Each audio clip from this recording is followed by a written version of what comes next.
Alright, hello everybody, it's me, Clock, and we're playing Hello Charlotte, Heaven's Gate, the visual novel. Either works. So, we recently played At the Rain Presents Ether Rain or At the Rain? I'm not sure. But either way, we played their game. There are 3 games of Hello Charlotte, Heaven's Gate. This is a visual novel. Number 1, Vincent Fennell. Set in one of the universes, one of the alternate worlds. Vincent Fennell is watching a small trail of ants go by, his gaze remaining disinterested. I approach him out of curiosity. Oh, winged ants. That's rare. They're so small. That's good. Bugs are yucky. Look. Gets up from his knees and steps closer to the ant trail. Fennell. Fennell, Gab. Call him Vinny Fent for short. He's not like that. We must be like gods to them, don't you think? With those words, Vincent picks one up. Just one tug and... Oh my god, Vincent! The wing rips off with an alarming ease. Stop it. Let it go. What are you being so upset about? Just because we're bigger that doesn't mean we should hurt them. It's just a bug though. Alright, dude. Have some care for your local small microorganisms, okay? Mom says even the smallest lives matter. Yeah, think of your ecosystems, okay? My mom says bugs are annoying. They are, okay? If you don't stop, I'll tell the nurses. The boy simply gets up and leaves. What's up with him? From that day on, I decide that I don't like Vincent Fennell at all. Amen. Number 2, Tazos. It's not too far away. If they're willing to kill bugs like that, like torture bugs, I'm gonna say the next step is worse. It's lunch break. You're into bugs line? Alright. I didn't need to know that. TMI. Everyone's trading stickers and hoarding Tazos, a recent fad among kids. Vincent is surrounded by children who are marveling at his collection. Oh, this one's super rare. Where did you get it? It was in my chips. Lucky. Do you want it? I can have it? But I don't have anything good to trade you. I don't mind. Just choose one that you don't have then. Trade with me too. Me too! What are you looking at, Charlie? Want to trade too? No. Mom says chips are bad for health. Boring. Vincent, look, I have holographic ones. Ugh. What's so special about him? All he has is a pack of Tazos. Lost in thought, I trip and drop the box with the classroom turtle that I was carrying. No! Turtle! Why? The nurses yell at me and make me stand in a corner for half an hour. I blame it on Vincent, too. Okay. Alright, this seems to be a running issue here. Mother. Number 3. When I'm 5, we move into a flat swarming with cockroaches and pigeons living on the balcony. So, we're not in school if those are nurses, by the way. That's a little interesting. Why is this place so dirty, Mom? I ask. The person who lived here wasn't very cleanly, is Mother's answer. I want to go back home, I tell her. Why did we have to leave? We won't be staying here for long, dear, Mother says, and I want to believe her. The surrounding dirt makes my skin crawl. Later, I overhear our neighbors talking and learn that the former owner was a drug addict. Died of overdose, they say. Oh. When I raise my voice, Mother tells me to keep quiet. When I walk around the house, Mother says that my footsteps are too loud. When I become excited, Mother reprimands me for misbehaving. Oh, God. One evening, she has a breakdown over unsorted clothes in the drawer. We're talking normally, then the next moment the house is filled with shouting and sounds of my clothes being violently thrown on the floor. There must be something else she's angry at, but I'm too young to understand. I apologize over and over, promising I won't do that ever again, as if I committed a grave sin. I'm sorry, Mother. I can't make everything right. I won't become a burden. Number 4. Concert. Stop bringing up my bad memories, bro. What the hell is this? We're having a concert to celebrate autumn. By the way, chat, if you have a mother like that, your mom's probably under a lot of stress, okay? You know. And even though it's wrong to put the blame on a kid, just don't hate your mom over that. She's still working as hard as she can, I'm sure.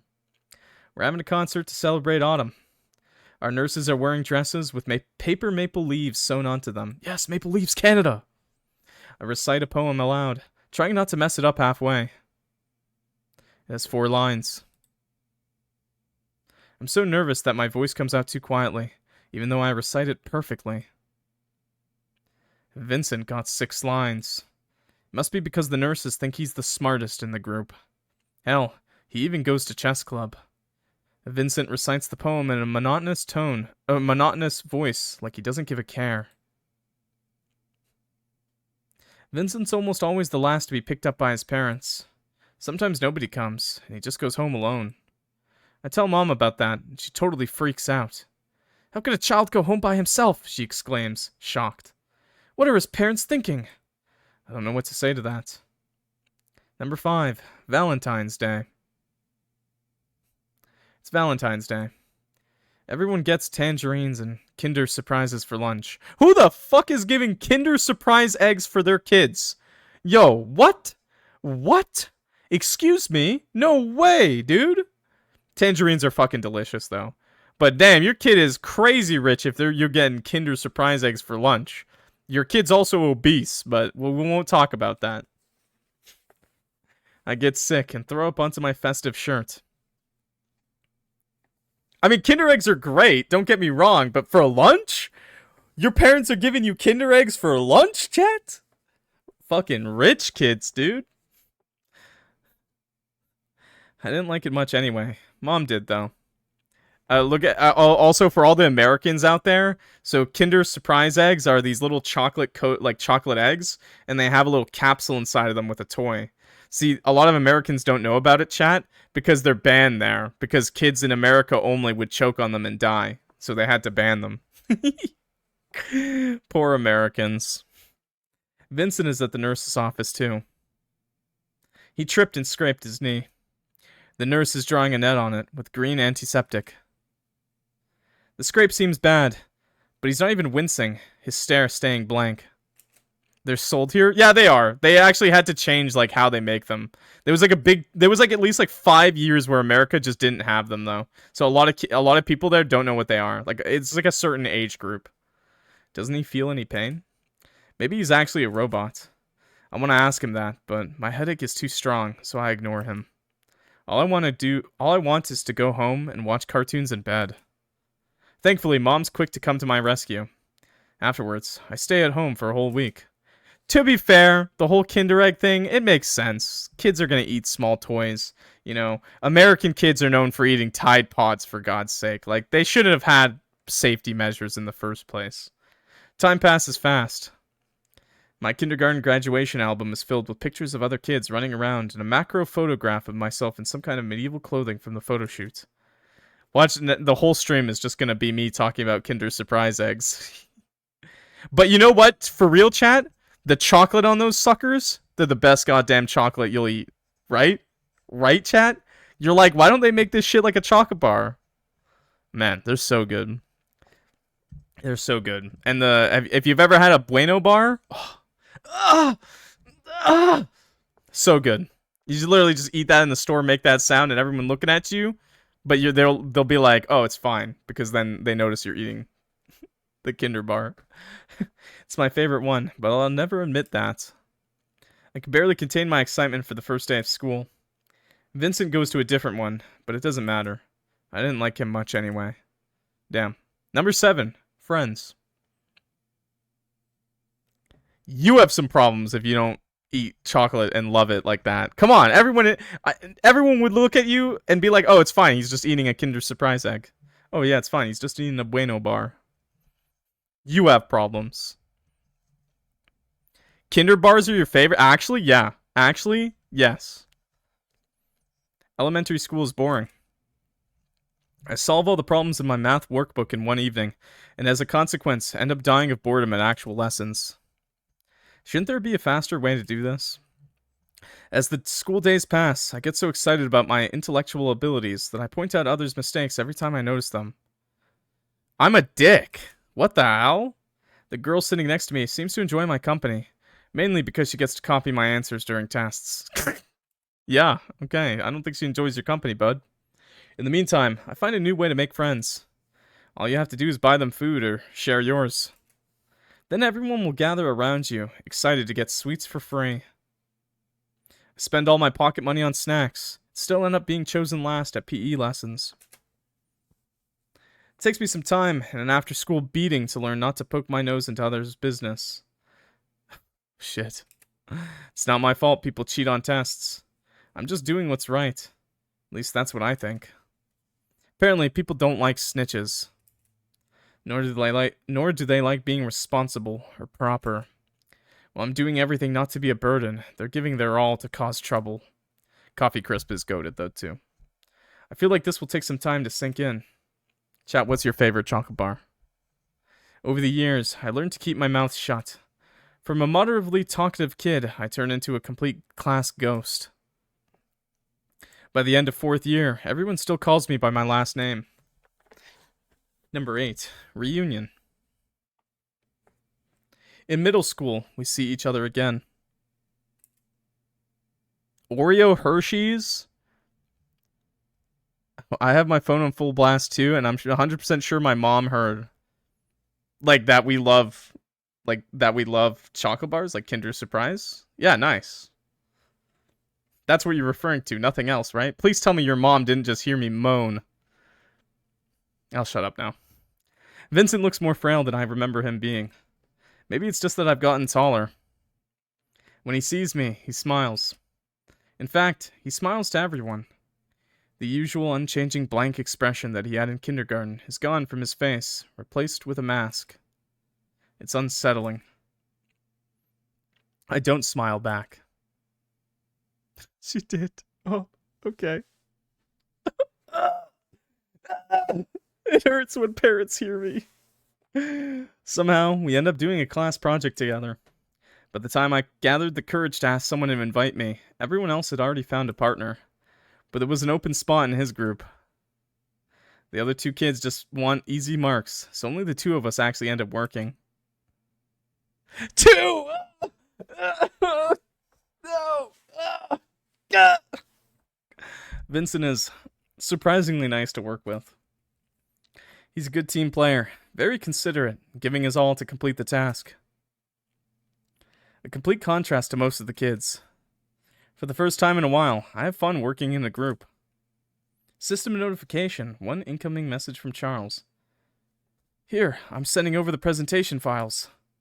Oh no, wait, great work. Let's do our best tomorrow. He's thankful for my effort. This must be the first time in 5 years of school. Then why would you say that? No! Why? It hurts. Why are you... Stop making your parents listen to me. Leave the stream now. Leave the stream now. They don't need to hear this. I'm so moved that I put his name first on the project's title slide. It's the project presentations day. Vincent, who was chosen as our group's representative, has a clear, powerful voice. YouTube? This is why I love YouTube. Everyone on YouTube, they're not doing that. They're being responsible young adults. They don't let their parents hear me moan and scream and yell. Okay? Unlike me, who gets so anxious that I start to stumble on every word, earning giggles from classmates. I hate myself for it. Regardless, our group gets the highest marks. Maybe teamwork isn't half bad, I catch myself thinking. May have been right that your volume is high. Yeah, I think it's a little high. My bad, chat, my bad. Vincent loses consciousness during one of our PE lessons. I've never really noticed it before, but he really has the worst stamina in class. While I fail at all the speed tests, I can endure running long distances just fine. He, however, looks completely exhausted after just a few laps. After overhearing one of the conversations between teachers, I learned that Vincent has health complications. Huh, Fennel's not running again. I heard he has a weak heart. Or was it anemia? He's the best student in class. Maybe he's pushing himself too hard. People like that don't live long. My uncle died from a stroke. Really? Vincent? Dying? Never survived the hunter-gatherer era? Yeah, he would. Yeah, he would. Look at him. He wouldn't have to hunt or gather, buddy. Because he's a kid. And they take care of the kids. So don't you worry. When he hits 18, I don't know. The possibility has never occurred to me before. Maybe children don't think too deeply about life and death in general. I look at him sitting on a bench near the teacher, watching us run. We never really talk. But I've been watching him for a while. So to me, it feels like we share a connection. Henrietta Warhol. I often volunteer to stay behind on class duty. Henrietta Warhol gets bullied into it. The other girls call her smelly and cow tits, make her do things instead of them. Holy fuck, dude. That's messed up. Dude. What the hell, man? I bet she smells okay. And I don't know what to say to the second one. That's not even an insult. God damn it. Fuck you kids. Fuck them kids, chat.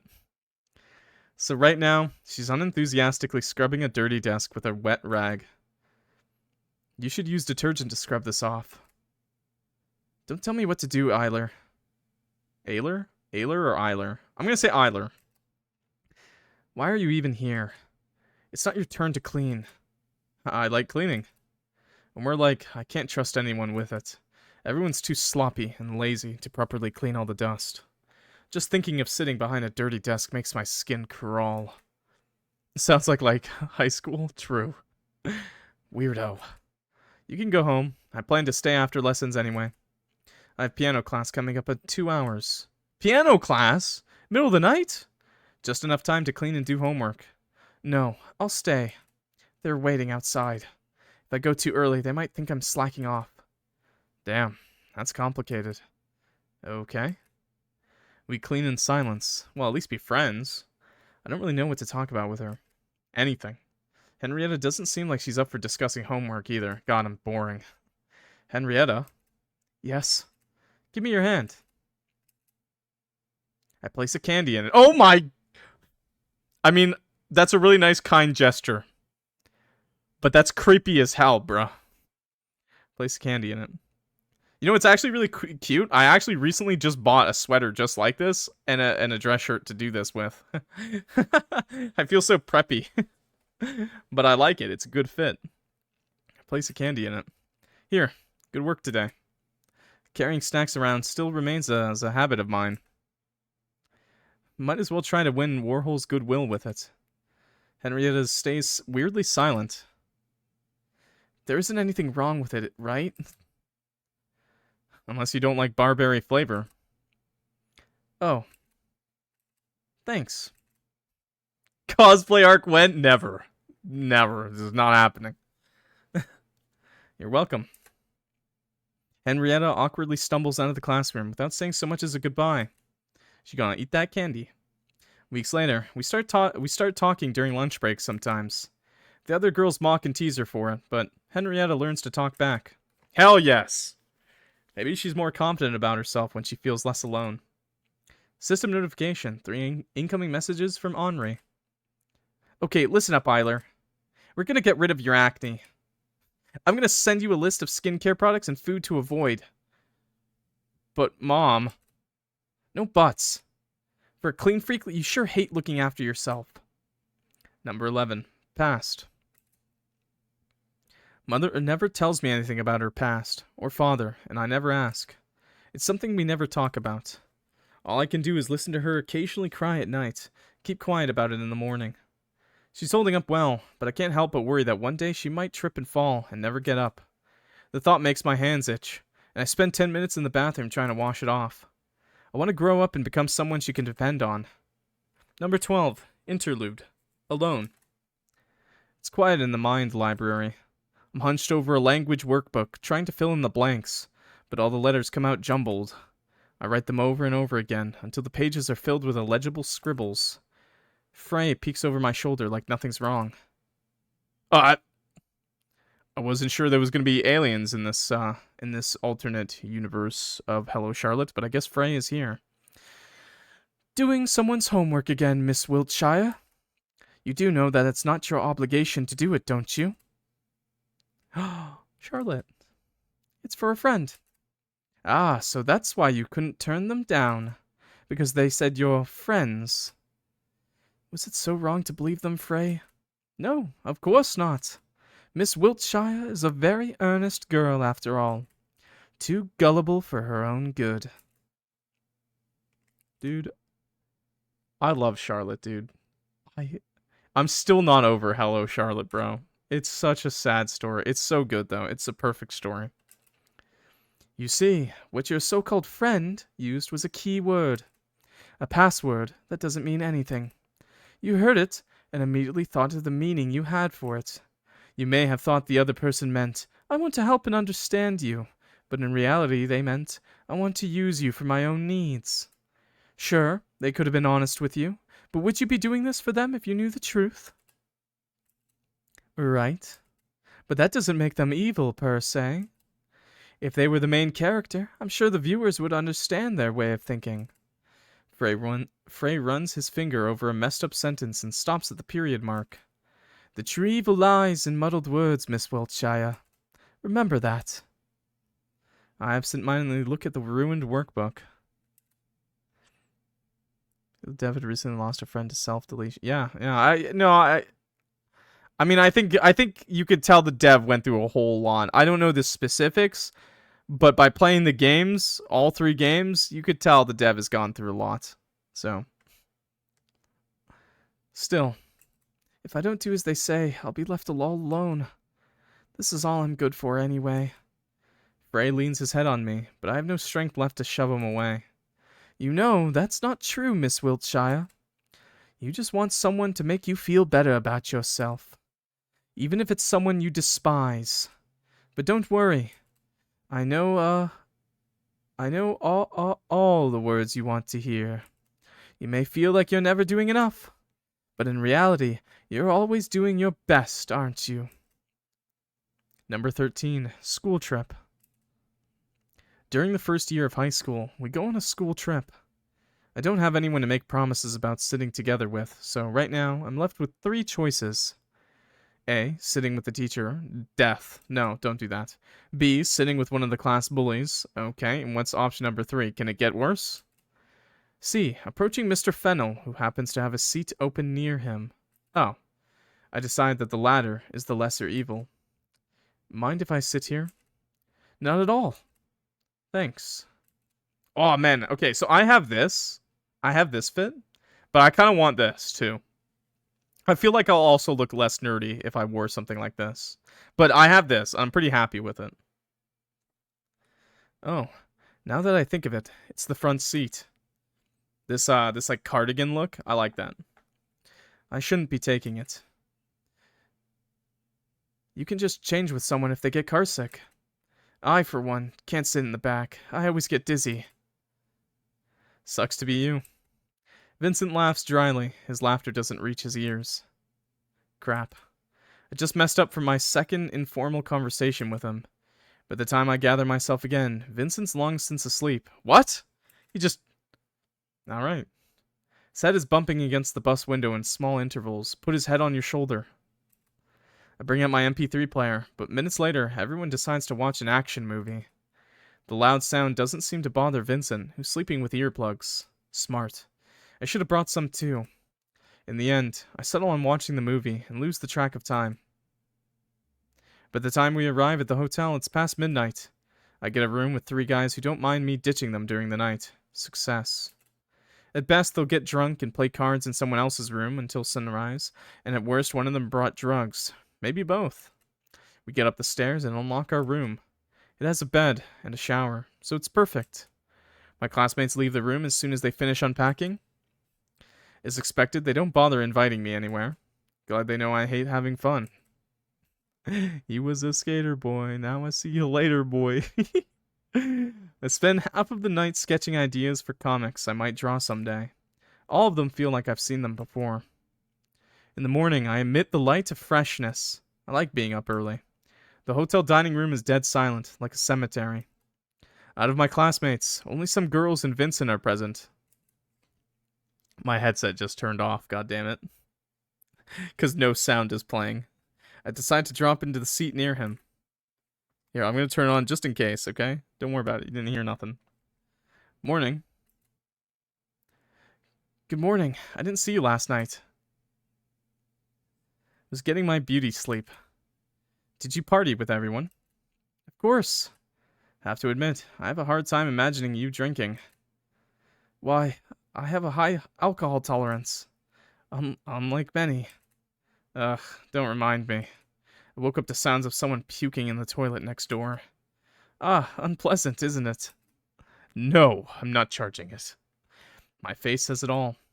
Still, the image of Vincent downing alcohol like a glass of juice seems really funny to me, so I can't help but laugh out loud. Vincent gives me a questioning look, so I quickly try to change the topic before he asks anything. When I drink, I just become sleepy. Boring, right?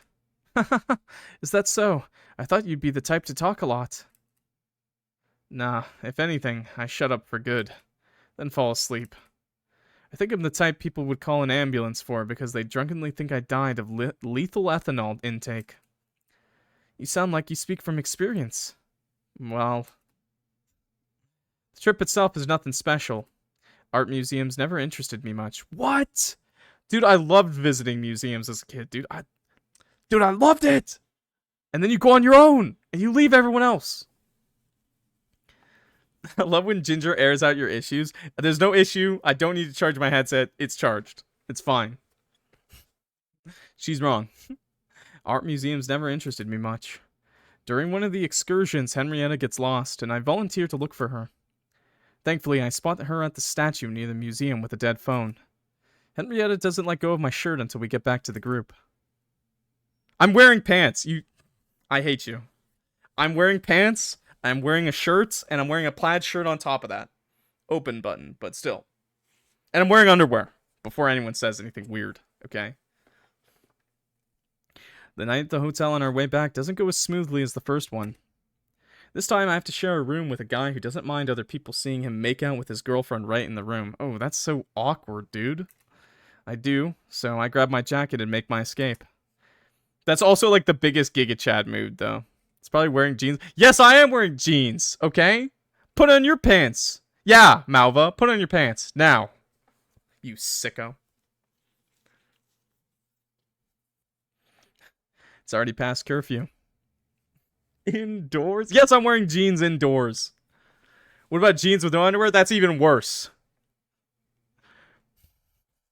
You're gonna ruin your jeans, man. I'm not... Daniel? You wanna wrestle? Hey, mister, you wanna wrestle? Probably not the best idea to spend the night on the hotel stairs, but whatever. Just as I start to doze off, someone shakes my shoulder. I knew you'd ask to wrestle him. Is no homo, no homo, no homo, no homo. What? Balls? Don't make me think about that. No. Okay, give me 10 minutes stream. I'm gonna go wrestle Daniel. No homo. Just as I start to doze off, someone shakes my shoulder. Eiler, you'll catch a cold if you sleep here. Huh? It's Vincent. Ah, thanks. I didn't mean to fall asleep. Why are you out at this hour? Just wanted to get some fresh air. I do enjoy night walks. We're not allowed to leave the rooms at night, you know. Then, may I ask why you're here? I guess I'm not a fan of voyeurism. Huh? No, that sounded bad. Forget it. Oh, no. What do you mean, get oiled up? What do you mean? Daniel? That's cheating. How am I supposed to hold you tight? How am I supposed to hold you down?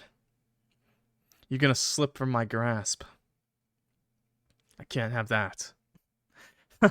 Okay. I'm guessing there are problems with your roommate. Yeah, that's a pleasant way to put it. I could use less pretty words, but it'd leave a bad taste in my mouth. Vincent looks at the night sky. You better cut this from the YouTube. Oh, yeah. We're doing this for YouTube. It'll be fine. YouTube? Just homies. It's nice here. So quiet. I don't have to wake up to shouting. I don't know what to say to that, so I just pick at my skin. Sorry, I said too much. No, that's fine, pitiful, awful. None of these seem to fit. I'm not someone who should comment. We sit in silence for some time. Now we just sit in silence.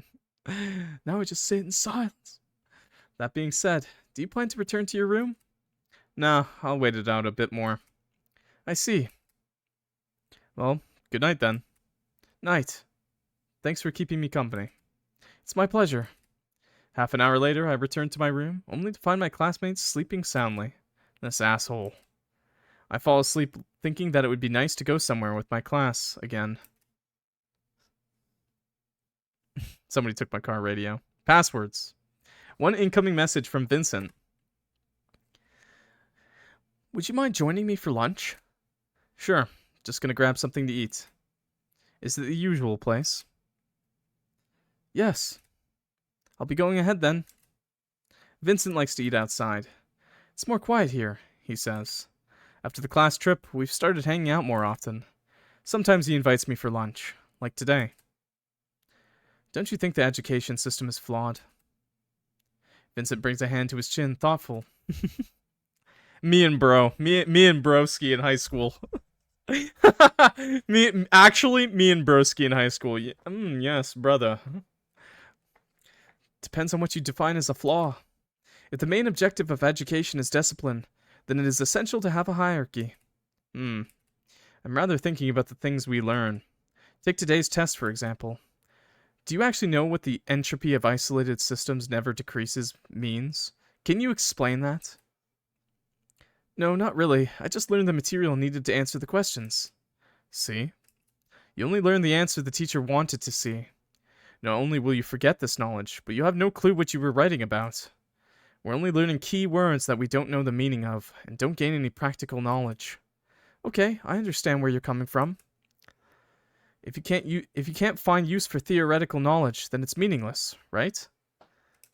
They need pipes to sit in, pipes to smoke in, armchairs to sit in, a glass of whiskey, and a nice fireplace to warm their toes. And a nice big cigar. Dual wield the pipe and the cigar.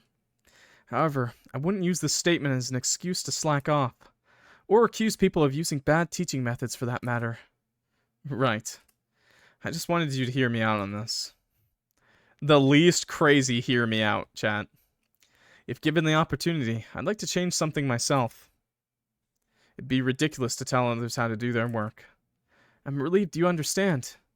I think it's not just the education system that uses keywords, though. Words that carry no meaning litter our speech in everyday life. Then, mass media is just entirely made out of them? It's just template phrases that are guaranteed to cause a reaction. While the hidden objective may be entirely different. Yeah, like articles bashing local art exhibitions are actually written to promote them. Yeah, literally. Oh crap, I think the break will end soon. You still haven't finished your food. I'm literally Vincent right here, just talking back to you. Just like, yeah, I guess we're talking about this now. Don't worry about me. We hurriedly finish our modest lunch and run to class.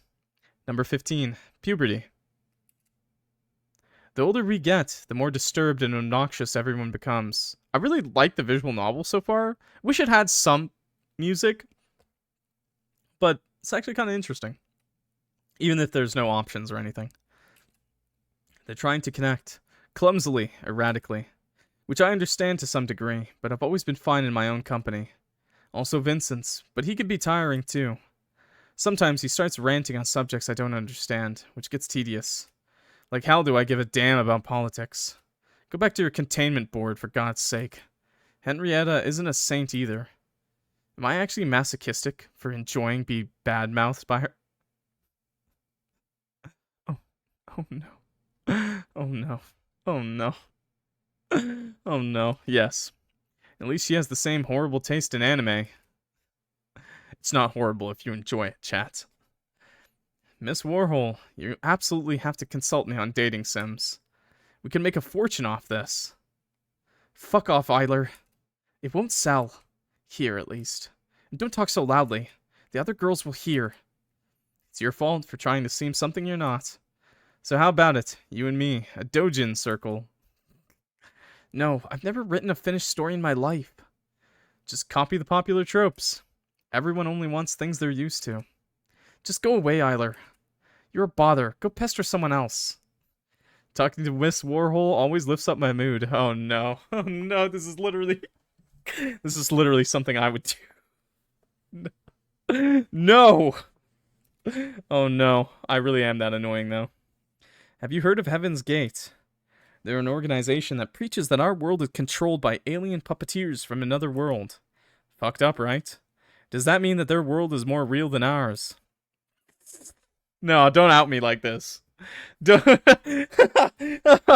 No, I really am that annoying though. That's the truth, honestly. What even is real these days? Do you think we could be saved if we refuse to be actors on this stage? Maybe we should leave altogether. Chat, you can't believe how many times I bother Vin with stupid ass. Hey! Hey, do you know this? System notification. One incoming message from Charles. What's up with the emergence of the web cults lately? You mean Heaven's Gate? Actually, I helped copyright the contents for the site. What? Really? Of course. Any kind of content has curators. This one was meant as a prank, though. You don't actually believe that we're puppets on strings, do you? The text you wrote was awfully convincing, though. I'm honored. Why Heaven's Gate, though? We wanted it to seem big, despite it being a prank. Doesn't it sound like something promising? Yeah, sounds pretentious as fuck. Doesn't mean anything, really. Just like Heavenly Kingdom doesn't exist. So an empty promise of virtue, huh? Still, isn't it, kinda dangerous? People might believe you guys for real. That would be silly, don't you think? I'm gonna tell you right now, chat, he's completely right. Even if you think you're joking, there's this large chunk of the population that's so stupid that they'll believe it, okay? And it just keeps going crazy. And crazier. And you think, there's no way they believe it, right? They do. Sometimes you just need a wall to talk back to about something. True enough. I respond to Vin. I do. I try to be nice, okay? I think I'm pretty good, okay? If I annoy someone, I always try to listen and respond. Actually, instead of being a wall, I'm worse. Because I start to do that thing that guys do. Guys, this is a good tip for you. Like, everybody, people want to vent and don't offer solutions all the time, okay? I have that problem. I start offering solutions, and I've been working on it, so I don't just offer solutions. But sometimes you just gotta be supportive, okay? That'd be silly, don't you think? Number 16, interlude rationality. Oh, it's Bennett! Mr. Honecker, do you think I'd act more rational if I killed my remaining emotions? I don't believe we could be rational without feelings. Patients with prefrontal cortex brain damage cannot experience emotions. Oh, no! Sorry. Excuse me. Bless me. Excuse. Clock, what color do you want your stilettos to be? Make them neon pink. Thanks for the bless you. Just go with what Vin wants. She's the channel artist. She has full creative control over Clock now. Write down solutions to offer them at the end of the conversation. I find lately what I do now is I try to be supportive first, and then I try my best to read the room, and if they look like they're actually asking me for help, I offer a solution, and if not, I'll ask if maybe, like, if they would want some help. But sometimes it still slips out like a solution, and I'm like, fuck, why did I do that? To them, any decision seems as good as the other. For example, when I think of killing someone I care about, I'm overwhelmed with horror. It goes without saying that I never do it on a whim. Thus, feelings are essential for rational thinking. Soap inhibits the prefrontal cortex functionality as a side effect, right? Oh yeah. If you're new to Hello Charlotte, soap is drugs for these guys. I've been saying it all the time, but consuming it isn't doing you any good. You'll lose the ability to distinguish the weight of one decision from another. And that means killing me and eating cookies for breakfast will be morally equal to you. Sounds like a okay deal. My point is, killing your emotions will only worsen your overall mental state. It's okay to care, Bennett. In this world, when your parents feed you soap, it's a good thing. Bennett croaks out a laugh. Number 17, trust. Yeah. Yeah, Geb. Vincent peeks over my shoulder, startling me with his voice. Are you writing something? This barely counts as writing. Fennel steps over the bench, now facing me directly. Are you dissatisfied with what you're making? Yes. No, not exactly. Not more than usual. It's just, I don't know how to communicate my thoughts to others. The whole plot looks too contrived. I'd stop reading after the first page. Oh, that was Charles. Yeah. Do you think your readers are stupid? No. If anything, it's my own fault that I'm a clumsy writer, not theirs. Holy shit. Charles? Are you me? Wait a second. Then, do you not trust them? I actually like to write, and I have a journal now, so I've been writing in the journal, but I'm so bad, dude, because it's been years since I took English, and I actually bothered to write. But I'm getting better, chat. And all of you need to work at what you gotta do, okay? What you want to do. For me, it's just a hobby, though. The Geb X Clock fanfiction is literally just like crackhead energy. I don't. I mean, I really want to. But I'd be lying if I said I did. I see. If you can't bring it around no matter what, why not prove that you yourself can be trusted? Vincent leans closer to my personal space, making me recoil a bit. Show that you've done your research. That you're knowledgeable about the subjects you're handling. That you're involved as much as your reader is. That you're prepared to bare your mind and soul. His presence suddenly overbearing, Vincent looms over me. My breathing hitches. I feel small. Wouldn't I be making a fool out of myself if I admit my weaknesses? You're not a fool. Yes, it'll make you vulnerable. It'll leave you in the open. Naked in public. Guts out. Come, cop a feel. For $1.99 only. This is a very odd analogy, Vincent. Thrilling, right? Vincent, are you a bit of an exhibitionist? Yet still, you'll be the one in control. Because it was your conscious decision to reveal the information, and you hold power over it. With those words, Vincent leaves my personal bubble and drops on a bench beside me. Having nothing to hide puts you at both an advantage and disadvantage, but my opinion is that it's worth it. I suppose that's one way to go about it. If it were me, I'd rather have the work exist separately from its author. If anything, I prefer working as anonymously as possible. Yes, I'm not saying my approach would work for each and every person. You should choose what suits you best. But most importantly, don't underestimate your readers. Make them feel like your story is the best thing they'll ever experience. Make them feel like they can only feel that way with you. And there you have it, a story you can be proud of. The way you put it sounds like selling your mind to others. Haha, does it? I'd call it sharing. Besides, being insincere in your work will result in flavorless, throwaway texts. Do you want to write disposable garbage like that? Mr. Fennel, you're intense. That's a lot of knowledge for someone as young as you, Mr. Fennel. I'm just saying that what I've learned from more experienced writers. And I suppose I'm really passionate about writing. Oh, I didn't know. Is he writing something too? You just look like you needed advice. Were the words I chose enough? Yeah, thanks. I owe you one. Actually, would you like to read what I've written so far? I think I could use some feedback. Sure. Don't expect mercy. Bring it on.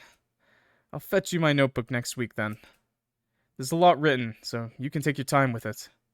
Our conversation is cut off by the ringing school bell. Dude, they're homies. Now kiss. During our final high school year, Vincent joins the student council, and invites me to do the same. Didn't you mention that you wanted to influence school life if possible? I believe it's a good opportunity to do so. I think it's not about good ideas, but rather the ability to convince others, which is something you have. And right now I'm using it to convince you to try it. Ugh, so persistent. Okay, fine. I'll tag along. Success. You'll definitely regret it. Huh? Wait, that's the opposite of words of encouragement. It's past 6 p.m. We're one of the last students leaving school. I stretch and allow myself to let out a prolonged yawn. Today's meeting was so tiring. I need a know people day soon. I can understand that, says Vincent, who talked during the whole meeting. How do you even have energy for all that arguing? Haha, I just enjoy good discussion. More like uncivilized discourse. Everyone was basically trying to shout louder than the others. Thrilling, isn't it? I can't believe you. I'm joking. It was indeed a bit tiring. I'm not a big fan of the noise. However, I don't feel like going home just yet. Well, the weather's not bad. I was planning to invite you for a walk anyway. All right. Should we walk in silence for a while? Good plan. No, it's sit in silence. I let my vision lose focus and feel the world around me slow down. We part ways after an hour of strolling around the park. Feeling re-energized, I spend the whole evening leisurely studying subjects ahead of the program. Number 18. Social media. We're waiting for the next class to start. Henrietta sits near me on the windowsill, dozing off with a chem textbook in her hands. I'm so tired of social media. Everyone's talking so much, but no one's talking about things that really matter. Oh, don't do this, bro. Don't do this. What is it, Will Smith's son? That did that post on social media? Young people these days, they're just not thinking about the economic, political... No, I'm kidding. It's not bad to think about those things, but you gotta understand that the people around you also want to talk about their feelings. And just everyday things as well. And I feel bad for contributing. Yeah, exactly. You're probably doing it too. Henrietta yawns and stretches, then pinches my nose. What do you think people should be talking about then, genius? What's his name? Jaden Smith. There we go. Jaden Smith did that. He got really pretentious over it and people hated on him for it. And who are you to decide what matters and what doesn't? Shut it. I know. I'm just saying how I feel. And I feel tired. Your judgments are useless then. It's like wanting a teenage melodrama to have a deeper meaning. Want something profound? Read a book. Or go talk to Fennel. He's like a combination of a therapist and a saint, so no wonder you'll love that. Way to trivialize him. He's like a god. A human. You're just biased because he validates you. Okay, good point. Still, I don't get it. What's so good about him? Aren't you singing him praises just because he's polite? Just because he has the human decency to make effort to be kind to others. He's hardworking, reliable, and after talking to him, I always feel like I've ascended to some new level of human consciousness. Also, he appreciates the concept of personal space, unlike some. Ugh, are you done yet? Now you're just being jealous. Go fuck yourself, Eiler. See? No human decency. Vincent would be like, would you kindly back off? That's the same thing. Might as well be. I wonder if he's ever gotten angry at someone. He just has high self-control. I lost mine somewhere along the way when I tried to prove that I'm not a doormat for others to step on. Ah, so she's conscious about her attitude after all. Of course she is. She changed after being bullied. Mean Henri is the best Henri. Actually, any Henri is great. I can't exactly tell you not to worry about it, though. But I like you the way you are. That's some really good broskies right there. Okay. Number 19, possessions. Vincent comes over to do a research project for school. This can't end nicely, can it? Right? There's no way this ends fucking good for us. Oh, I'm gonna be depressed. I welcome him into my room with rubber gloves still on my hands. Eiler? Wait, Eiler? You look proud of yourself. Of course. Cleaning, done. Clothes ironed. I could focus on schoolwork in peace. Good. You seem to be especially scrupulous when it comes to organizing. I just can't seem to focus when there's something out of place. I end up thinking about a single sheet of paper lying around unsorted instead of doing something useful. Oh, but that's not the worst of it. Must be tough. My workspace isn't very organized in comparison, although I don't have many personal possessions. Don't like stuff piling up? That too, and perhaps I'm not very sentimental. I briefly wonder if that's really the only reason, but decide not to press on. Let's change the topic. That being said, remember when we were all about collecting stickers and stuff? Yeah, everyone was crazy about trading. I still have my collection. I can't bring myself to throw away my cat toys too. It's kind of embarrassing. Why? You must have loved them a lot. Having things you love doesn't make you seem infantile. Well, yeah, when you put it like that. What about you? Didn't you have your favorite stuff? No. I only bought popular things regardless of whether I liked them or not. Oh, I see. And then? Then I threw them away as soon as they became useless. At this moment, Vincent's gaze seemed empty. Well, I know what Vincent's gonna be doing soon. His face didn't convey any particular emotion, even though he was smiling, which felt horribly out of place. If you watched Hello, Charlotte, you know what Vincent's like. And I was really hoping this would be a little different, but with him having a friend, but, yeah. For a second, it felt like we weren't talking about bootleg Digimon stickers, but something else entirely. Well, yeah, I see. Maybe it'll change. Maybe we'll be okay. I'm really holding out. You must have no interest in material possessions. That's admirable. Vincent pauses for a bit, then answers. Yeah, that must be it. His words sound hollow. Gotta find the signs, bro. Number 20. Uncertainty. The sun is about to rise. Henry's fallen asleep on a beanbag with a joystick in his hands. Henri comes to hang out on weekends. Sometimes she brings her brother, whom she's begrudgingly babysitting. We play video games and eat snacks. When Henri's not in a school environment, she's far less stressed out. Even her voice sounds lower than usual. Crap, your brother is good at rhythm games. Yeah, use him as you like if you need to score full combos. That's all he's good for anyway. Oh yeah, and her brother. Well, I mean, her brother seems pretty sociable right now. Aren't you being a little harsh? He deserves it for being a lazy ass. Have you seen his grades?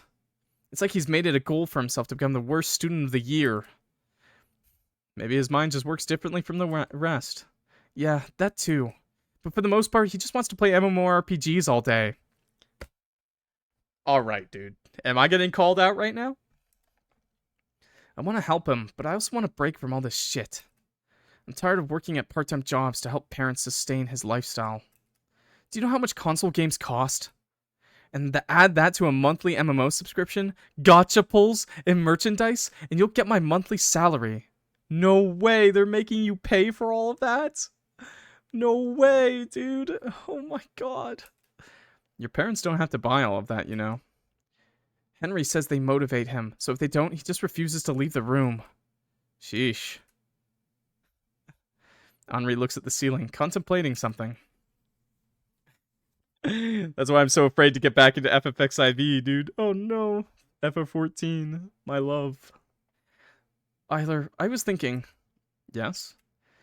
Aren't we actually dating? What? Henri starts counting on her fingers. Look, it's the 5th time I'm staying over. You take me out for nice food and carry my bags when I'm shopping? You even look after my brother when I'm busy. Okay, but we could just be good friends? Because I'm gay for the guy? I'm gay for Vincent? Maybe? No homo? Aren't all of these things just a decent person? Aren't all of these things aren't all of these just things a decent person would do, Miss Warhol? I fail to see your point. Aren't you the one who's always like, I wish someone would call me princess and take me on cute dates. We'd buy matching clothes and cuddle on a sofa. Henri nudges me with her elbow, violently. Yeah, you're far from that. Please don't use that squeaky voice to imitate me ever again.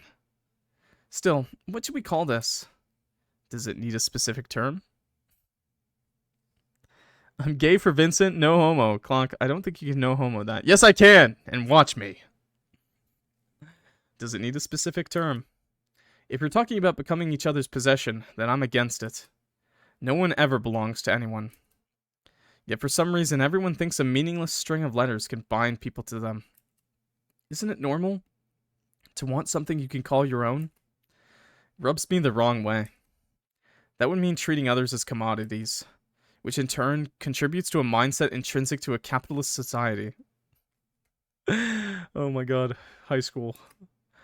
Ugh, you just had to bring your pointless philosophy into it. Just say it in normal people words. Sorry. I just don't know yet. Henri sighs. Well, me neither. Hold on, let me try something. Henri leans in and kisses me. So, how was it?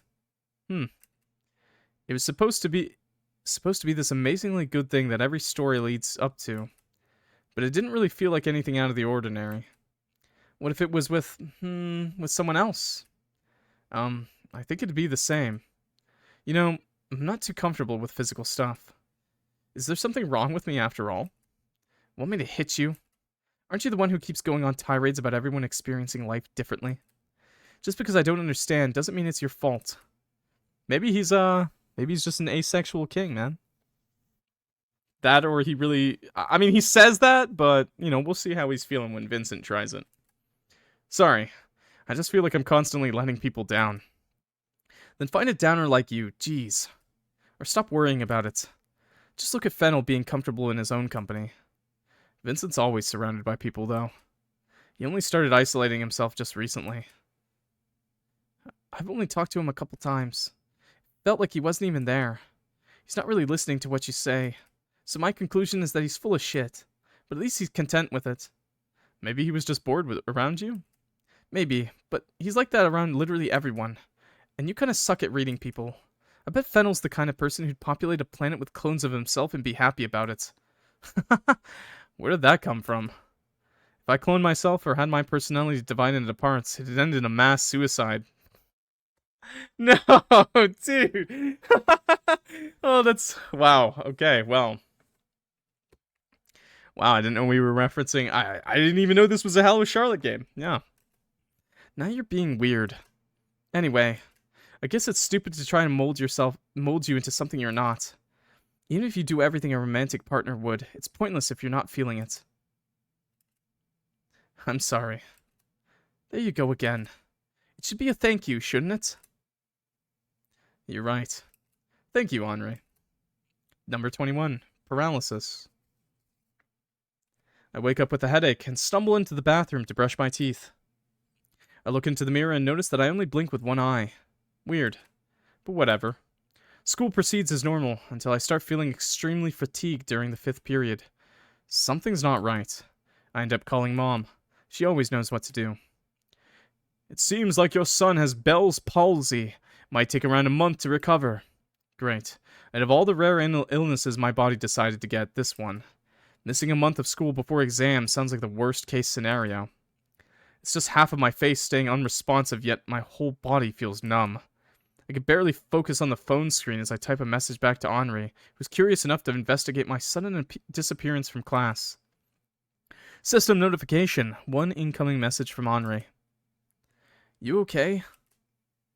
Got hospitalized with face paralysis. The fuck is that? The fuck is that indeed. One of my eyes can't blink, and my mouth is stuck in a convoluted grimace. Thank God no one will come to visit. I close my eyes, one manually, and hope that the numbness will go away in the morning. It doesn't. Hospital food is tasteless. That doesn't really matter, since I'm going to be discharged today. No one stays at hospitals for more than 2 days unless you're fatally injured. Mother asked her acquaintances to give me a ride home. What followed were 2 weeks of pills and 24 hours sleep. 2 more weeks of staring at the ceiling because my mind couldn't focus on anything else. Oof. Henrietta came to visit while you were sleeping. She brought some printouts from school. Bless her. Among the stuff Henri brought, I find a notebook with Vincent's name on it. I hope you find these notes useful. Get well soon, said the note inside. I'm mortified. I ended up being a burden to them both. I try to shake the feeling off and be sincerely grateful, but end up being choked by guilt. I have to catch up, become better, more capable. If I'm not ahead of others, then my self-worth is no better than zero. I need to thank people who care about me soon. When I finally became able to come outside after what felt like forever, dandelions were in full bloom. Number 22, care. Vincent has his nose buried in a notebook lately. He's definitely writing something, but I never pry. I think there are 2 ways to go about writing. To be the one in power, or to give power to your readers. You can write a piece so flawless and complete that your awestruck reader will be rendered speechless, or create a flawed, seemingly incomplete work, prompting the reader to contribute with better ideas. Which would you prefer? The latter. Playing God or making a fool out of myself. Tough choice indeed. I gotta cosplay Vincent? But I have black hair. And I have glasses. And I'm not interested in wearing contacts. I guess I could take them off for a picture, but no thanks. I'm fine. Well, maybe we'll draw a clock. Maybe we'll draw a little clock in Vincent's or Charles's outfit. How about that? So, the latter sounds like less pressure, so I take that one. That way, every reader can become a co-creator, even if they get laughs at my expense. Yes! That one. I like that a lot. I see. Besides, if something's considered ideal, you can only make copies of it without creating anything new. Also, if you have a flawed work, the fans, it stays in their mind longer, man. I don't know how to explain it. And that's how you get things like fan fiction, and that's how you get people like making their own theories around your stuff. It's great. That's the best way to do writing, IMO. You could do stuff like you just write an awe-inspiring piece of work that's so detailed and amazing, like The Lord of the Rings, for example. And you just have it, like, so amazing that there's not really much you can, like, really think about aside from what he wrote. But, and that's great. I love Lord of the Rings, but I kind of prefer that other way of just, like, leaving things kind of holes and stuff like that. Besides, if something's considered ideal, you can only make copies of it without creating anything new. That doesn't sound too creative to me. More importantly, would it be your choice? Me? Well, what do you think? I think you want to leave it at a rhetorical question. How are your grades coming along, by the way? Well, looks like I'll be one of the few people invited to the awards ceremony. Wow, you're amazing. I didn't really have a choice. Do you think you'll be able to graduate with honors? Nah, I totally blew my chem and math grades. It took me a bit of time to come to terms with the fact that I'm not that smart. Wow, Vincent, or Charles, that's like literally what happened to me, and I still passed with honors, and I was so surprised, dude. I was like, what the fuck? Wish I didn't grow up thinking that doing well in academics would guarantee me a secure future, though. Or anything, really. Right now, I just want to sleep my life away.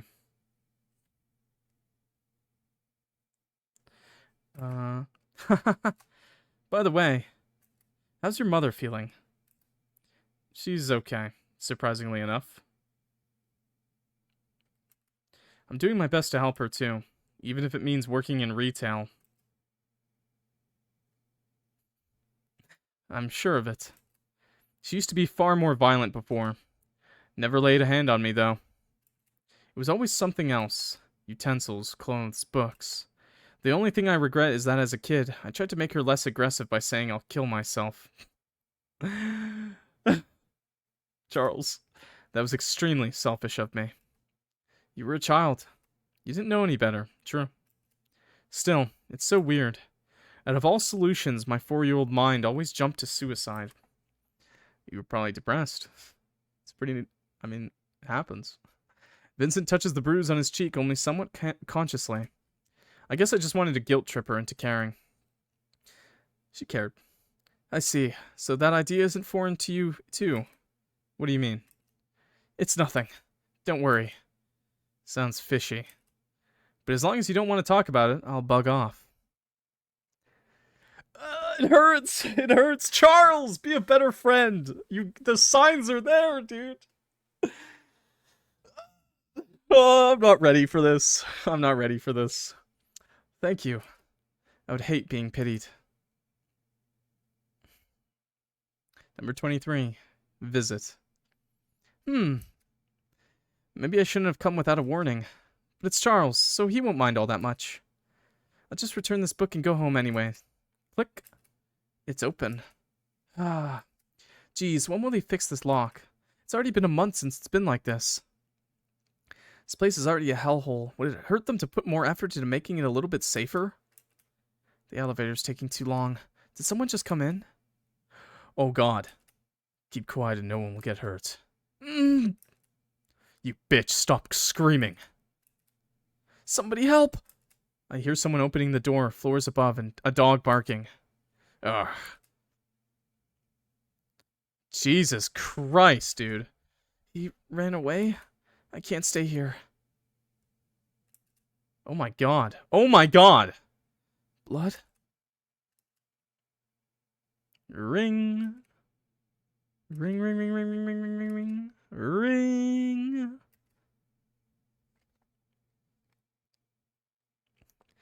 Who could it be? Maybe I should pretend we're not home. Oh. Henri? There's a trail of blood behind her. It keeps dripping, staining the floor. What happened? Shit, okay, don't talk. Oh god! Mom, call the ambulance. Henri, I'll help you lie down, okay? The blood will get everywhere. Don't worry about it. It's going to be alright. If her lung isn't punctured, that is. Here. Sorry for the makeshift scarf pillow. I'll get you a real one in a bit. I'll try to stop the bleeding now. But, I only have theoretical knowledge about it. Forgive me if it hurts. Mom will Google the right way to do it, so trust us. Henri stays quiet. She must be in shock. I help her take off her shirt and look at the wound, trying not to focus on the blood oozing out. It's most definitely a knife wound. God. Okay, this should do it. I throw the blood-stained shirt in cold water and let out a sigh. The ambulance arrives quickly. I follow her to the hospital, hoping that it's nothing serious. When I see Henri again, she has the same absent-minded look on her face. What did they say? No internal organ damage. But it's going to leave a scar. Thank God, dude. I didn't need this. That's too sad. I already knew one of them. I already know. That's good. It sucks. Why do things like this happen? Can't everyone live in peace? She begins to tear up. Why must I be cautious of every person I see on the street? Why must I be scared of walking alone? I'm scared too. Ever since we moved into that place, I've been paranoid of every sound. We got rid of the cockroaches, but the neighbors stayed. Want me to get you some pepper spray? I have some in my bag. I hate it. The very fact that you speak of these things like they're nothing out of the ordinary. But they are ordinary. My mom got stalked by some psycho for over a year. I got smacked with a broken bottle on the street some time ago. Our neighbor's dog got mauled by a pack of strays. Okay, wait, what? Okay, like living in the city, I understand the last couple points. That, as horrible as that is, that happens. But excuse me, a pack of stray dogs mauled your... Where do we live? That's not a thing in a city. That... Is it? I mean, maybe like a cat, you know, maybe don't let your cat outside, but a dog? What? Life's full of misfortunes like that. Fuck that. It's unfair. It is. But there's nothing we can do about it, can we? You're always like this, ignoring the problem instead of doing something about it. Yeah, you should probably try to be more uplifting, Charles. Maybe be like, hey, I'll be there for you. Miss Warhol. What? And what's up with the sudden formality? I didn't get to ask, but what exactly happened back then? I don't get it myself. Everything happened so quickly. He told me to stay quiet, but I screamed my lungs out anyway. Maybe he just wanted my purse. Maybe something else. I don't know. I just wanted to return the book. Henri turns over and cries into the pillow. Number 24, Interlude, Wound. Oh, it's Bennett. And Felix. Okay, examination over. I'm going to disinfect the equipment. You can get dressed. Thanks, Mr. Honecker. So, how is it? I don't think these bruises will ever heal, unless we skin you and replace the tissue completely. Yeah, I don't think you want it. Even though you're emotionally dead unless medicated, it's going to hurt like hell. Can't laugh about that. Hey, if it's a smile, I can always give you one, see?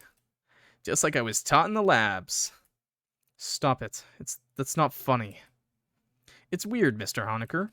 I'm so desensitized to cruelty and violence that I no longer feel saddened or shocked by them. I don't think I'm capable of crying either. Or feeling anything, really.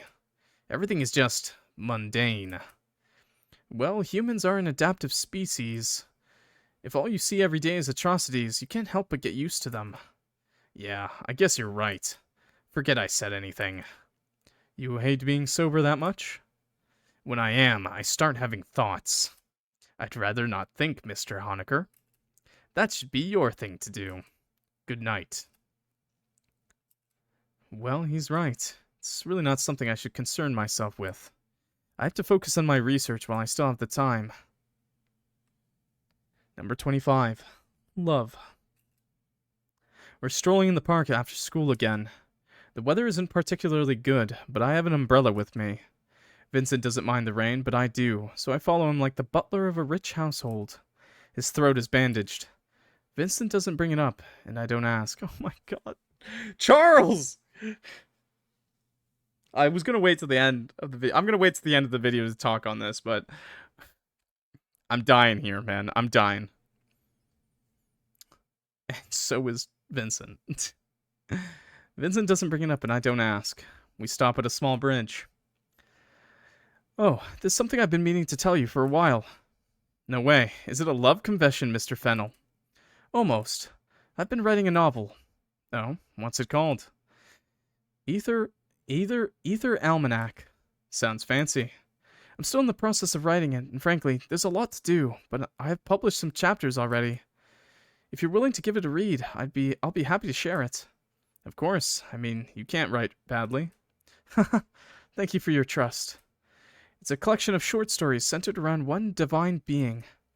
It needs a lot of improvement, and I don't expect my target demographic to be older than myself. Still, it's a work I love dearly. It's the first time I've heard him use love in regard to something.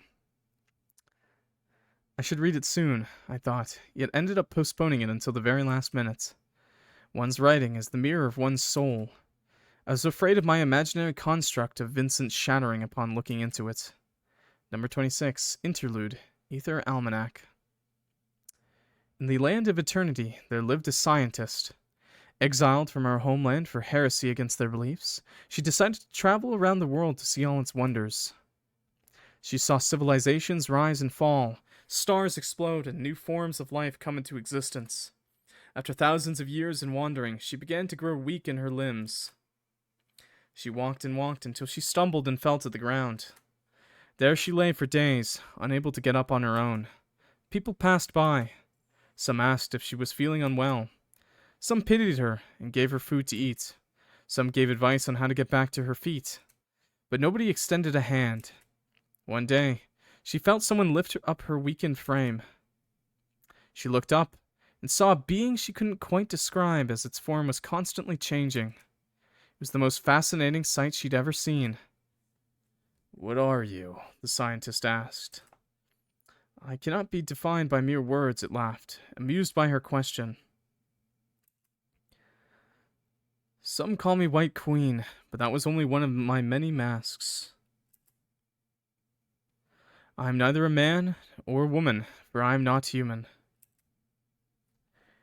They say meeting me is a great blessing that happens once in many millions of years. Therefore, how about I grant you one wish?" the being offered. "Say, what do you wish for?" The scientist thought of unlimited knowledge and the world's treasures and infallible health, but none of those wonders interested her any longer. "Can you remain by my side?" she asked, her voice growing weak as the realization that she grew tired of solitude dawned at her. "Unfortunately, I cannot grant you that wish. As nothing can bind me, was the divine being's answer, and the scientist hung her head low. However, if it's a lifelong partner you want... Without as much as a warning, the creature tore off the scientist's finger, and her identical copy grew from it. As the scientist screamed from the sharp pain that pierced her, the relentless god spoke again. It knows everything you do, and understands you better than anyone ever would. It'll never leave your side, and remain with you in life and death. When your sight fades, it'll become your eyes. When you lose strength in your legs, it'll carry you in its embrace. Together, you are one. I dream of falling into a pit of identical corpses, wake up in a cold sweat. Chapter number 27. Different. Also, just a quick aside, I'd like to add that this seems like a very personal story from the author. And if you know Hello Charlotte 3, then you should know what the Ether Almanac is, basically, in all this. It's kind of like not a metaphor, but like kind of like, I don't know, I really enjoy this. This is great. Henri's idly browsing her phone as I struggled to finish a mission in a shooter I was playing. Wow, Fennel's sure popular. I just looked up his novel and it has like 15 fan communities. Oh. What are you acting all surprised for? Aren't you his fan or something? Stop it, I'm not a blind follower. I read his writing the other day. It's good, like really good. But I didn't like it. Whoa, okay. Care to explain? Well, the overarching theme of his stories is that only you can save yourself. It's like other people don't exist, or can't be of any help even if they're around. That's where I'm like, yeah, that's not true. His characters either choose solitude or end up in circumstances where they're surrounded by their own selves. Don't you think it's closed-minded to think that way? Yes. Wow, Eiler. I knew you were dense as a brick, but not to this extent. What do you mean? Henri rubs her temples and gives me a reprimanding stare. Listen. Doesn't all of this remind you of a certain someone? Vincent? Writers write about their own experiences? No. Breaking. Young people aged 12 to 16, found dead on the shore. The motives behind their deaths remains unclear. Numerous sources report that they were all frequent visitors of Heaven's Gate community website, a web cult whose beliefs may have led them to suicide. Vincent skipped school for 3 weeks. When I see him again, there's a mask plastered on his face. Vincent Fennel is... smiling. Number 26, Interlude, God. Yikes. It's dark in the morgue. We sit on the cold ceramic floor. Felix Honecker doesn't have long left to live. How are you feeling, Mr. Honecker? Tired, but that's nothing new. Is everyone pulling an all-nighter because of me? Yeah, even Florence didn't hold back on soap. Hope it was banana-flavored. Felix sighs. Even though I did nothing to deserve this kind of treatment, you all chose to act stupid.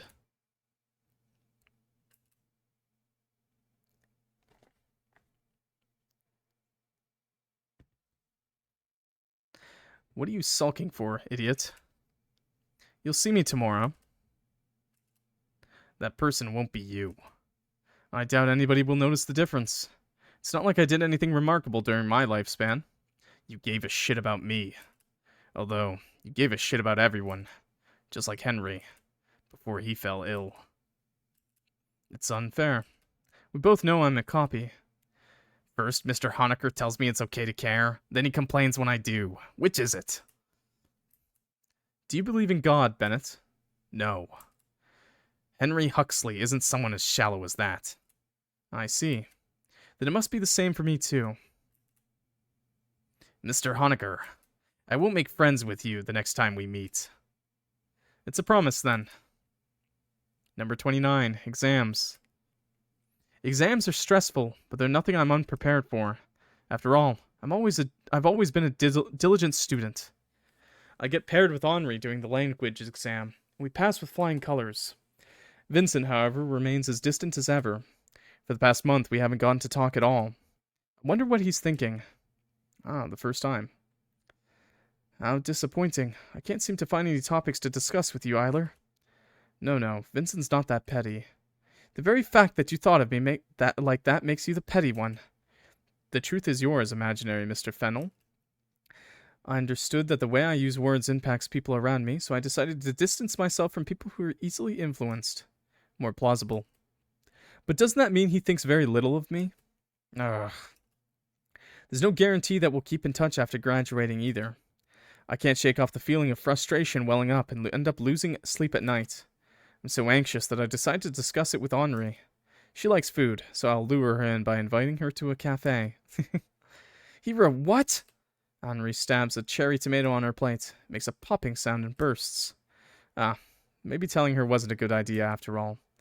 So what if he's a cult leader? I want to talk to him again. Besides, he only helped copyright the texts. It's not like he's involved himself in their activity. Sure. Your moral compass just did a complete 180 right now. Listen, I'm sure he understands the weight of his actions. His current isolation might just be damage control. Are you sure he's not just a control freak who enjoys having power over others? God, Henri, are we talking about the same person here? He's the most tactful person I know. He wouldn't. If you commit suicide because he told you your imaginary world would become real, don't come crying to me. You can't cry if you're dead, Miss Warhol. Ugh. Anyway, Fennel's dangerous, okay? People like him harm others without even realizing it. That accident confirmed it. If he's a writer, he should take full responsibility for the messages he's communicating. And don't go, it's their own fault on me. But it is. Everyone has their own brains. If they decided to self-destruct after hearing they're in a video game, then they were already predisposed to it.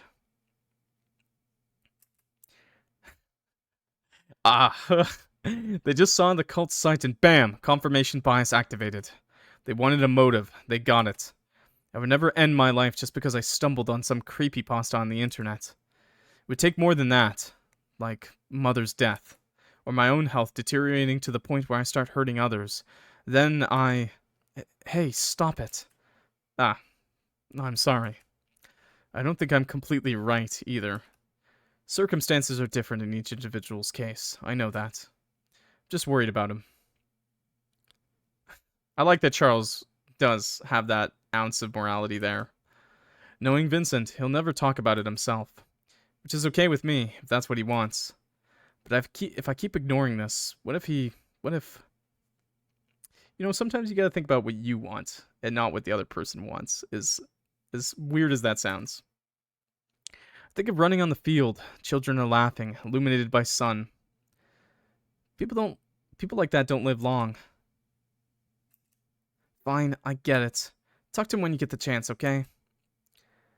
I'm sure you two will figure something out. I walk Henri home and wave her goodbye. When I see Vincent next time, what should I tell him? No matter what I'll say, I'll find myself afraid of hearing his answer. Chapter number 30. Graduation. The graduation day finally comes. Time sure flies.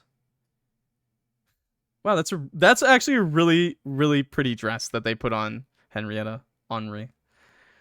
Charlie, over here. Who? Hello? Do you really not recognize me? I think you just aged by 9 years. Ow, okay. Oh, it was ow, okay, 7. Please stop kicking me, Miss Warhol. I know I look good. You do too. I look like my father. And you hate it. I don't know anymore. All that matters is that mother is doing better. Henri pats my head. Okay, try to have fun today. Thanks. You too. I look for Vincent in the crowd. He's talking to one of our teachers, all smiles as usual. I join in as his shadow. Eiler, you look different. You look tired. Do I? Well, I suppose I'm not really fond of long ceremonies. Is Miss Warhol not with you? She's participating in a photo shoot with other girls. I ran away as soon as I saw the camera. Vincent laughs, visibly amused. And it's too stuffy in this suit. I have to agree. But there's nothing much we can do about it, right? Yeah, I just want it to be over soon. By the time we get to the rented conference hall, it's already evening. The banquet doesn't interest me, but I already paid for it, so I stuff myself with random appetizers. Vincent's dissecting a steamed carrot with the precision of a surgeon at a nearby table. He seems bored. The moment I decide to approach him, he's engaging in a conversation with someone else. Too bad. I decide to look for Henri, and find her surrounded by girls on a floor below. She looks like she's having fun, so I leave her to it. It dawns at me that out of all the people in class, I only managed to become somewhat friendly with 2. With the rest, I don't really have anything to talk about. Unless it's homework. Maybe it's for the best if we forget each other's names after we all go separate ways. In a corner of my eye, I see Vincent leaving the hall. You're leaving. Just taking a walk outside. It's a bit noisy in here. Oh, alright. It doesn't look like he's going to come back. See you later, then. See you. Crap, his coat is still here. Purposefully? When I run out of the building, Vincent is nowhere to be seen. I jog a bit to the main road until I spot the familiar silhouette. Fennel, wait, your coat. Ah, thank you. You needn't have run. I would have come back for it later. It didn't seem like it. Vincent covers his mouth with his hand, hiding the surfacing emotion. Is that so? Mind if I walk with you for a bit? Sure. We walk in silence. There's too much on my mind, but I can't put any of it into words. Somehow we ditched the prom night without really planning to. I don't think anybody's going to look for me today anyway. We reach a viewpoint on the hill. It's the highest platform in the old town. Vincent is panting lightly, exhausted from climbing the stairs. It's pretty high up here, isn't it? I'm not fond of high places. Feels all too familiar for some reason. I feel sick. I like them, though. Even the air here feels clearer. Vincent leans over the fence and inhales the night air. Being above everything. Leaving all the noise and commotion down below. Don't you feel the same? No. I feel like I could fall down any second. I see. Oh, are you alright? I crouch down, my head spinning. I'm not alright. It's like we've been here before, yet it's not the same. You never talk about anything that really matters, do you? Always all smiles and big talk. Talking. Yet nothing you say has real weight to it. I'm sick of your smiling face. What? Ah, I see. Should I say what you want to hear, then? Or agree with everything you say like you always do? Ugh. My personality has nothing to do with this. Does it? I'm led to believe that you're as much of a control freak as I am. No matter how much others worry about you, you decide to shoulder everything on your own. That's because of how my mother is. That's because I don't want to be a burden. But for you, it's all about your image. But if I asked for help, who would provide it? Oh, sorry. But if I asked for help, who would provide it? You? At very least, I listen to what you have to say. You just don't trust me enough. You don't trust anyone. Vincent's eyes gleam with ice. The only one who sees a problem in it is you. It is you, Eiler. You're not the solution to my problems. Neither am I to yours, even though you seem to think otherwise. Needles and knives. His words pierce through, but I don't falter. I know. Yet I want to understand you. It's not your fault that I don't. You're someone I've always looked up to. You could do things I couldn't and find the right words to influence others. It always felt like your opinion mattered. I crouched down and faced the ground, suddenly flustered. I thought I wouldn't mind losing my individuality if it'd mean getting influenced by yours. Don't get codependent. You don't have to. But yeah. Well, I mean, they already kind of explained it, that Vincent's book kind of sums it up, that he only relies on himself, that he thinks that no one can help him, let alone save him. Vincent's gaze becomes absent-minded. I'm a bit envious. I have no one like that. There's only myself. Always have been. I have no role model, and I have a hard time finding a reflection of myself in other people. It's like standing in the other side of a one-way mirror. But I don't think of others as inferior to myself. In fact, I like people a lot. That's why I try to show it with appropriate words. Language passwords, just like we discussed once, remember? Friend, soulmate, partner. These are all very easy to say. The only difference is that while they have a meaning to others, these words sound empty to me. I've never felt close to anyone. The kind, understanding Vincent Fennel didn't exist until I created him. I remember Vincent in the kindergarten. Yeah, Vincent is the false god. And what do Vincents always do? I remember Vincent in the kindergarten.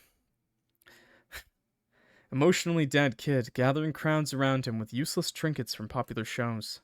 The only time he ever showed emotion was when he tore off wings from those ants, claiming to be in control. Control. Is that what this is all about? You claim that you don't mean things you say, that your personality's fabricated. I don't think you're being entirely honest. You're right. I don't mean it either. He's insufferable. You. However, Vincent isn't looking at me. His mind is elsewhere. It's like there's a wall between myself and the rest. Ever since my childhood, I've been trying to break through it by trying to be someone I'm not. Yet, it's meaningless. Even if I make it seem like he exists, I can't become him. Deep inside, I must be the same child who laughed at the ants whose wings he tore off. Just because it was the only time when he felt like he was in control over someone's life. Because he lacked control over his own. Still, you've been trying your best, haven't you? All this talk about a quiet place, those bruises. I think it's pretty obvious at this point that whoever you live with, they've been... I stumble on my own words. They haven't been treating you well. The Vincent I remember was an empty husk of a person. It's like you were never physically there at all. Yet with time, you were able to regain control over your life. It's not like you became someone who others looked up to overnight. You worked hard for it, because you care. That's just a life narrative you constructed for me. It's nothing that pretty. I can't be proud of being a hypocrite. Would you rather disassociate for the rest of your life? I don't want that either. Both choices are wrong. There's just no hope for me, is there?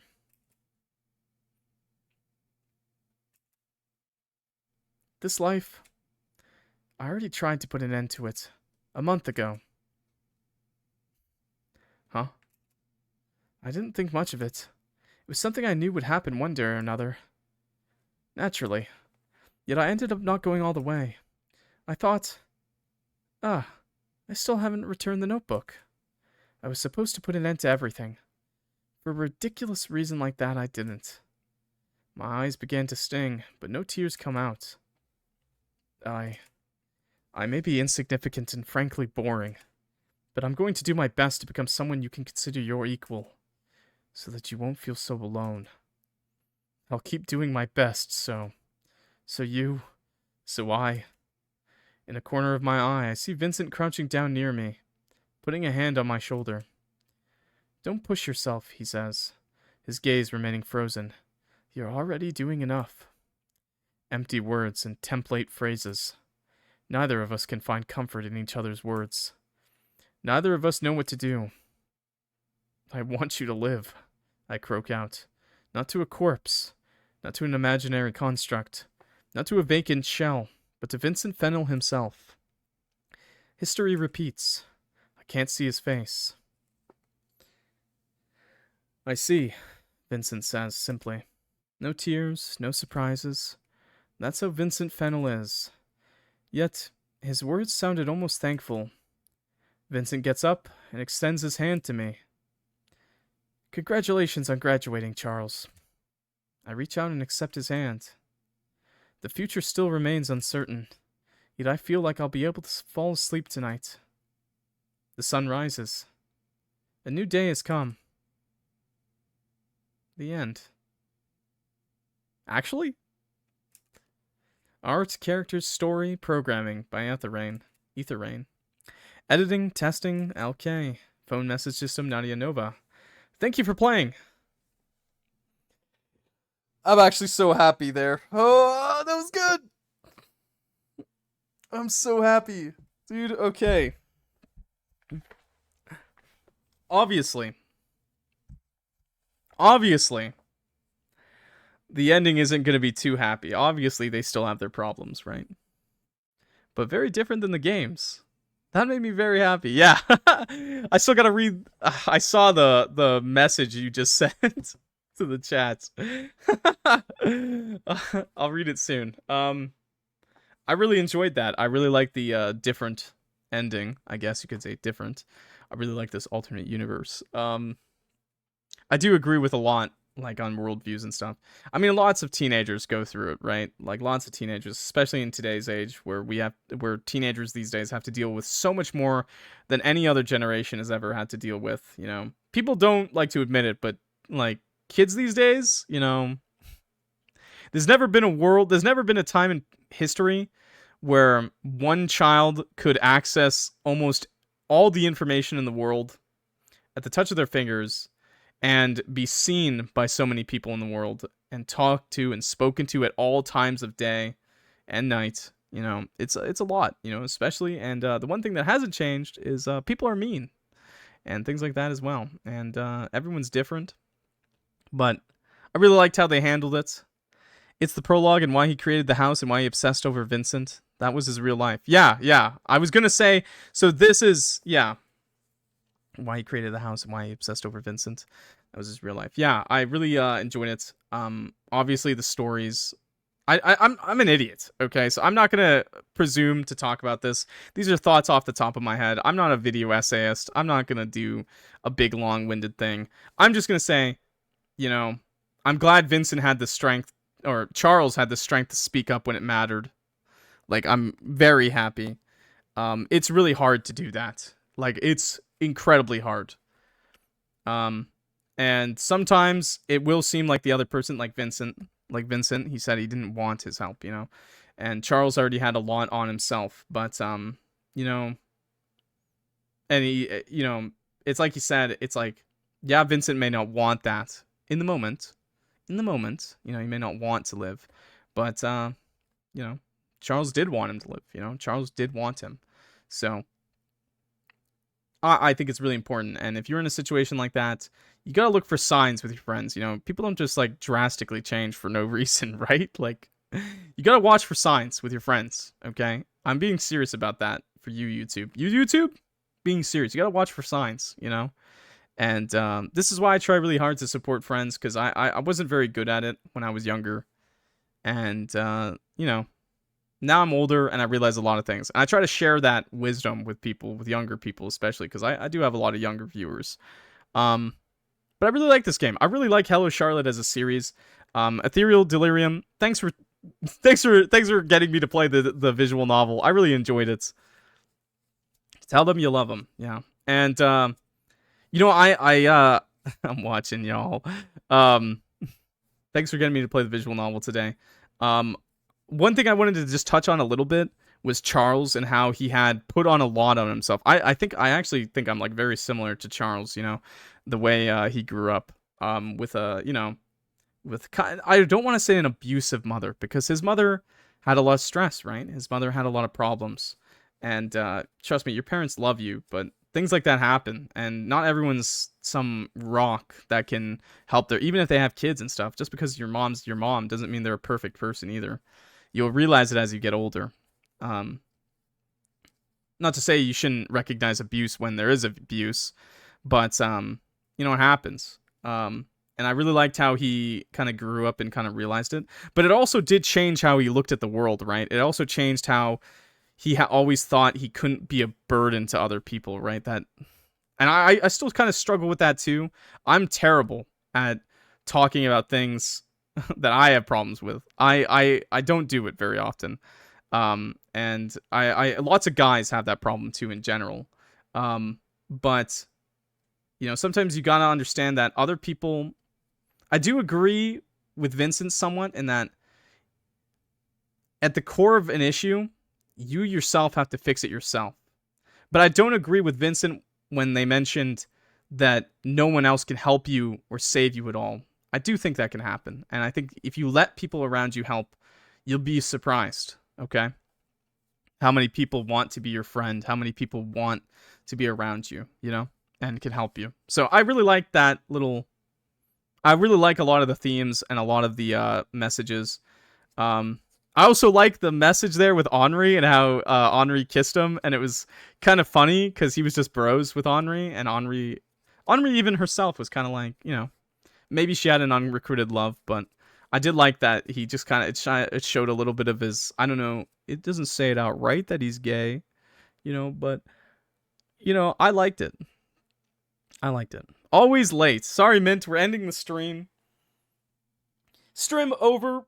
Thanks for watching, guys. I really appreciate it. Sorry for my stupid thoughts. I'm an idiot. You don't have to listen to me, but listen to someone, okay? Stretch. Doing a stretch check because we've been sitting down all day. Thanks for watching. If you enjoyed this and you didn't watch Hello Charlotte, please go watch the Hello Charlotte series on my YouTube. It's really cool. We got some really cool Hello Charlotte thumbnail art that was made by Vin. It's amazing. I want everyone in the world to watch that video series. Look at the art. It's great, okay? It's one of my favorite games of all time series. So yeah. And other RPG Maker horror games, visual novels, indie games in general we play on the channel. So make sure you subscribe. Thank you. And I'll see you next time, guys. Peace. This has been Clock.